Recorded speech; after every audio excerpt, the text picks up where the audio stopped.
Hey guys, what is up and welcome to a new League of Legends video. It is that time once again to look at the best champions of patch 7.10. There's gonna be a lot of new faces coming up in this video that I'm sure some of which you probably did not expect to see. But regardless, I hope this video does help you out and get a better idea as to what champions you should watch out for and maybe even pick up for your specific role. As usual, this video is gonna be made in collaboration with Pro Guides, a website that tries to improve your overall League of Legends gameplay knowledge and even mechanics. I will have a link to their website down in the description below that I highly recommend you check it out. They also have a free trial, which you literally have nothing to lose for trying it out. But without much further ado, let's get right into the best champions of this current patch. So to start things off, I'm actually going to be going over into the jungle because we have a new face of what arguably is probably the best jungler at the very moment, and that's going to be none other than Zac. This is somewhat of a surprise because before, in the previous couple of patches after Zac got reworked, he was arguably actually pretty damn bad and everyone thought he was absolutely garbage. But not only have people actually finally understood how to play him better and how to synergize his E ability with his ultimates, but on top of that, he just recently got some buffs, especially to his Q, to which now this ability, even though you max it last, is arguably his best ability as well because it provides a lot of CC and it's not all that difficult to land. He is also very difficult to kill because naturally he's just a very tanky champion that just works very well off of stacking HP.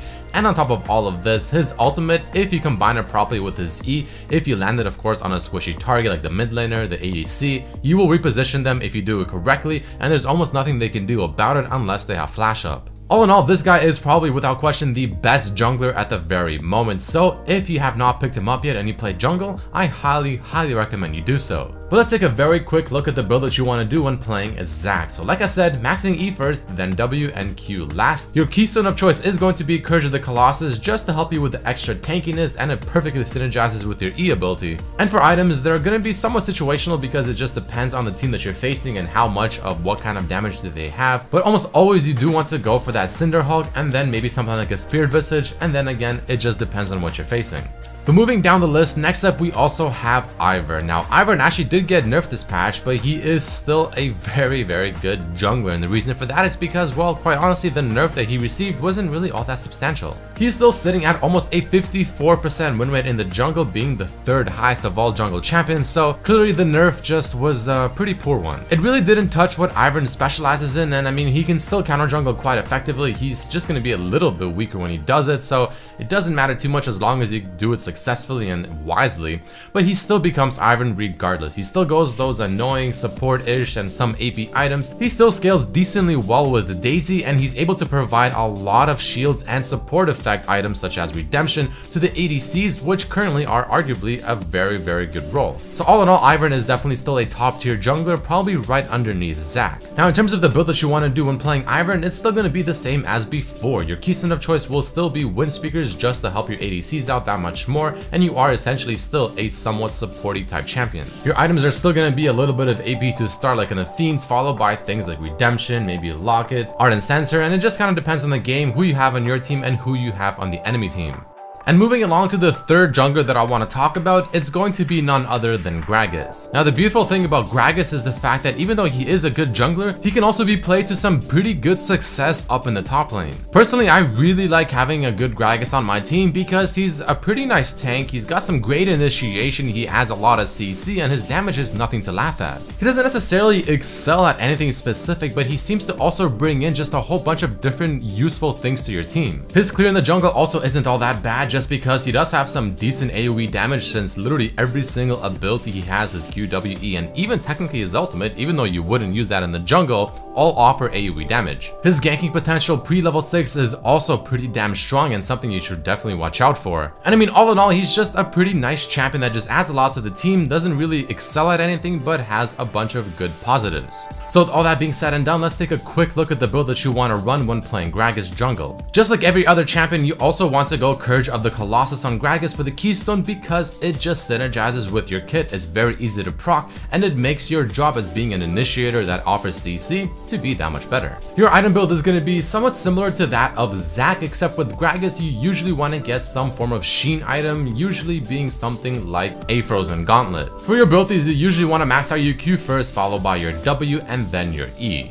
But let us leave the jungle for a bit and go over to the mid lane and talk about Kassadin. Now, Kassadin is still arguably one of the best mid laners at the very moment because pretty much every other champion currently that's popular in the mid lane is gonna be a caster, an AP caster. And not only is Kassadin literally designed to face those kind of champions, but on top of this, it's pretty common to see AP champions in the top lane, maybe like a Rumble, or even in the jungle, like a Gragas, a Zac even, since he is technically AP damage, or even Elise, who is considered to be a very good jungler at the very moment, all of which are just pretty good matchups for Kassadin, again, just being an anti-AP champion. He also scales insanely well, so the longer the game goes, the better you're gonna be and the more useful you will be as well. I mean, your ultimate level 3 is gonna be literally a 1-second cooldown, very hard to play around them, very hard for the ADC, which is again a very strong role at the moment, to try and stop you. So there's a whole bunch of different small reasons that Kassadin is just a strong champion that when you pull them all together, it just adds up and it makes sense. Also, going Deathfire Touch on him makes his laning phase not as bad as I feel like it should be. But with all that being said, let's take a quick look at the Kassadin build. So like I said, Deathfire Touch being your keystone of choice. Your items are going to be Rod of Ages for the extra scaling into the late game and just to give you some beefiness since you are still a melee champion. Lichbane because of the synergy with the Zhonya's is also fantastic, followed by most likely something like a Void Staff and a Rabadon's to top it off. But moving along, I quickly want to talk about Lucian. Now, Lucian is somewhat of an interesting pick at the very moment because not only is he still considered to be a pretty damn good ADC down on the bot lane, but ever since MSI, and you guys know exactly how this works, whenever a champion just does successfully in a very kind of off-meta role, it suddenly just spills all over solo queue and everyone starts playing it. So after Faker got solo killed by a Lucian mid, suddenly this became very popular. Suddenly you start seeing every big streamer, for instance like even Bjergsen, practicing it in the mid lane, and it just becomes much more of a meta pick, not just in the bot lane, but mid lane and even top lane as well. So be prepared to see Lucian in almost every single possible role other than jungle and support. But this doesn't just come out for no reason. I mean, he is actually a pretty damn good champion in the mid lane and top lane because he has just so much more pressure and damage than almost any other champion in those roles. He can zone out most of the melee champions top lane, and mages in the early game aren't necessarily all that strong,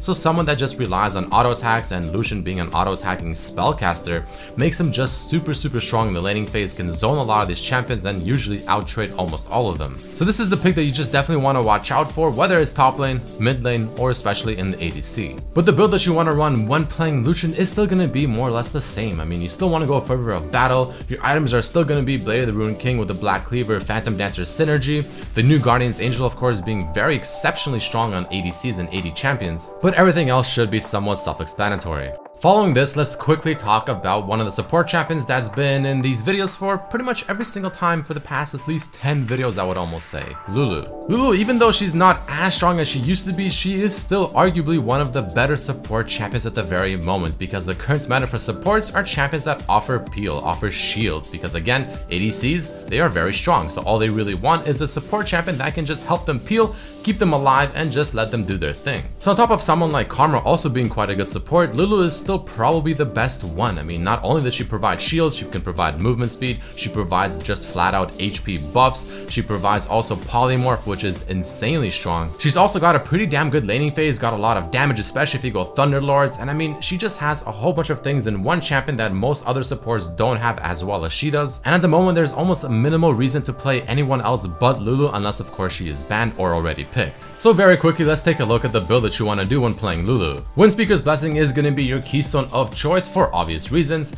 Everything else should be self-explanatory because I have talked about it so many times. The items are going to be things like Ardent Censer, maybe Redemption, obviously being without question a core item as well. Locker of the Iron Solari could be good. If they have a lot of CC, Mikhail's is pretty good as well. It's all just very situational in the game that you're playing.